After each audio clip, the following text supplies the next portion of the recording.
In this video, I will show you how to tackle case study questions. So आज की video में हम life processes chapter that is the first chapter of CBSE class 10th यहाँ पर एक बहुत ही इंपॉर्टेंट केस स्टडी क्वेश्चन को डिस्कस करेंगे. And guys I want to tell you that DCC is here to provide you academic support. हम आपको with our advanced research उन्हीं टॉपिक्स को बहुत अच्छे से पढ़ाएंगे जो ट्रेंड में है, जो आपके लिए मार्क्स गेन करने के लिए बहुत इंपॉर्टेंट है. सो प्लीज जो मैं आपको बता रही हूँ you should focus on that. और हम ऐसा नहीं है कि सिर्फ क्वेश्चंस डिस्कस करेंगे. यहाँ पर जब आप क्वेश्चंस को डिस्कस करोगे यू विल सी कि हम बहुत सारे कॉन्सेप्ट्स को भी ऑलरेडी कवर कर लेंगे. यहाँ पर बहुत ऐसी आजकल जो एग्जाम्स आ रहे हैं, पेपर्स आ रहे हैं, दे डिमांड आपकी डीप स्टडी, डीप नॉलेज. सो जो भी पॉइंट्स आपको एक्स्ट्रा लगे प्लीज नोट देम डाउन, उनको नोट कर लीजिए. एंड इट इज नॉट कि आपने एक बार वीडियो देख लिया and it is done. You should make proper short notes for it. And इसके साथ आपकी बहुत अच्छी रिविजन हो जाएगी, not only for your half yearlies but finals के लिए भी. एंड आपके टेस्ट होंगे, यूनिट टेस्ट होंगे for your revision purpose. This is very important. So जब हम क्वेश्चंस को डिस्कस करेंगे so we will also discuss the concepts, topics जो आपके लिए समझने में मुश्किल होते हैं, but I will show you how you can easily handle this and how you can study it in an effective way. तो आज इसी से हम स्टार्ट करते हैं अपना फर्स्ट क्वेश्चन जो कि लाइफ प्रोसेसेस चैप्टर से. And life processes chapter is always been CBSE's favourite chapter. इसमें से बहुत सारे क्वेश्चंस आते हैं, not only the objective questions but long questions भी, 5 मार्क के क्वेश्चंस इसमें से जरूर बनते हैं. एंड अब तो केस स्टडी क्वेश्चंस भी हैं, तो यहाँ से आने की बहुत ज्यादा चांसेस हैं because it has a lot of potential. इसमें बहुत सारा कंटेंट है जो बहुत सारे वेज में दे कैन फ्रेम इट. सो आपके लिए इसकी डीप स्टडी करना, बहुत सारे क्वेश्चंस प्रैक्टिस करना बहुत इंपॉर्टेंट है. And I will help you in that. मतलब with my support and with my team support we will be covering all of these things. So you don't need to worry, you just need to revise it again and again. So question पर बढ़ते हैं and इसको हम अच्छे से समझेंगे. We will not only कि हमें बस सॉल्व करना है एंड हमें आगे निकल जाना है, हम इस कॉन्सेप्ट को भी समझेंगे. The food material taken in during the process of nutrition is used in cells to provide energy for various life processes. अभी सिंपल सी लाइन है, इसमें कुछ समझने लायक नहीं है. इट इज सिंपल की फूड जो भी न्यूट्रिशन के प्रोसेस में इनटेक करते हैं cells, that is to provide energy. You have studied कि cell is the basic unit of life. So ये वही लाइन है, that is very simple. Diverse organisms do this in different ways. Some use oxygen to break down glucose completely into carbon dioxide and water. Some use other pathways that do not involve oxygen. तो यार different organisms होते हैं, सबका जरूरी नहीं है कि वो ऑक्सीजन को इनटेक करेंगे ताकि वो ग्लूकोज को ब्रेक डाउन करें. अब ब्रेक डाउन भी किस में करें? कार्बन डाइऑक्साइड एंड वाटर में. कुछ यूज करते हैं ऑक्सीजन को, कुछ अदर मेथड्स को यूज करते हैं organisms, right. This is simple. Next is कि in all the cases the first step is the break down of glucose. अब ग्लूकोज का जो ब्रेक डाउन है that is always the first step. This is not changeable. मतलब आपको याद रखना है कि first step is to break down the glucose. और ग्लूकोज क्या है? It is a 6 carbon molecule. That is very simple.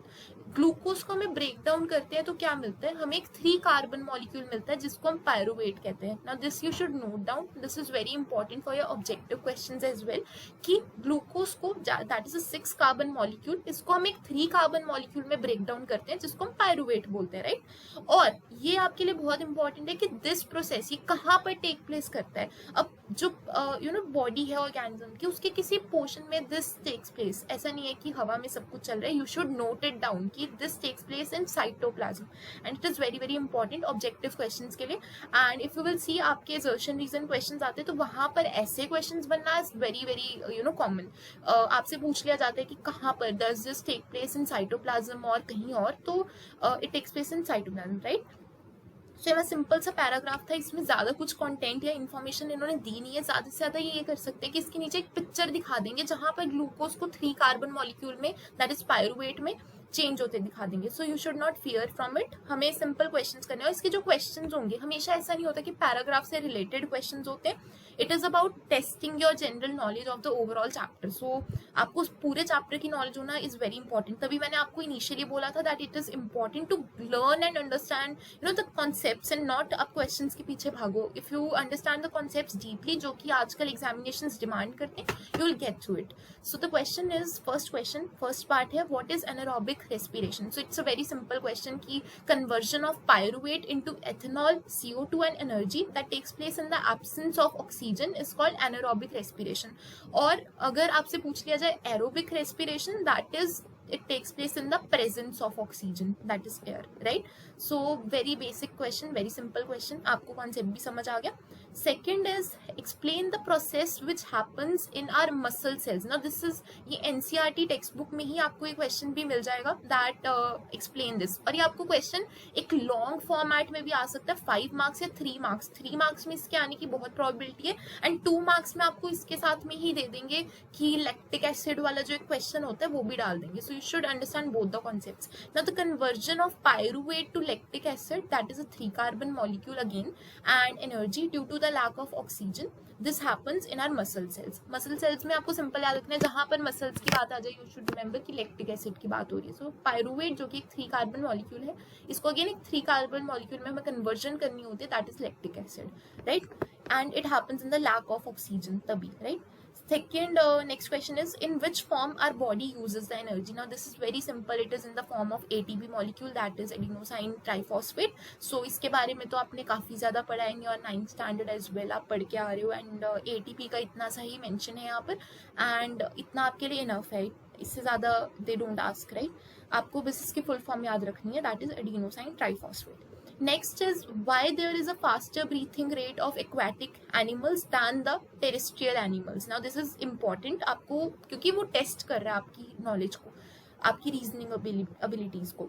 The answer is that the amount of oxygen dissolved in water is low. जब we are talking about oxygen जो कि dissolved है पानी में, that is very low, उसका amount बहुत low, the concentration is very low as compared to the amount of oxygen that is present in air. पानी में बहुत ज़्यादा कम होती है ऑक्सीजन की मात्रा and air में बहुत ज़्यादा होती है. That's why aquatic animals को काफ़ी fast breathe करना पड़ता है, that is why they have faster breathing rate, क्योंकि अगर ऑक्सीजन की मात्रा बहुत कम है पानी में, so they have to breathe faster. Next question is, write the name of organ used for respiration by different organisms. अब ये it's very simple. फिश का आपको पता है gills, and frog that is skin and lungs.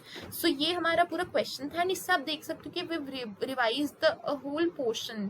जितने भी इसके reasoning question बन सकते थे, हमने इस पूरे चैप्टर को हमने कवर कर लिया in short in a case study way, and आपको समझ आएगा. It is not difficult. आपका इट्स जस्ट अ फियर कि आपको केस स्टडी से डर लगता है, but when you will follow this series आपका डर निकल जाएगा. एंड आई वुड सजेस्ट कि आप पूरी प्लेलिस्ट को वॉच करना, पूरी सीरीज को वॉच करना, to revise your whole syllabus. हम A to Z सभी क्वेश्चंस को कवर करेंगे. ऐसा नहीं है एक चैप्टर से एक क्वेश्चन लेंगे, नो, हम मल्टीपल क्वेश्चंस लेंगे एक चैप्टर से, ताकि उसकी सभी डायमेंशंस कवर हो जाएं.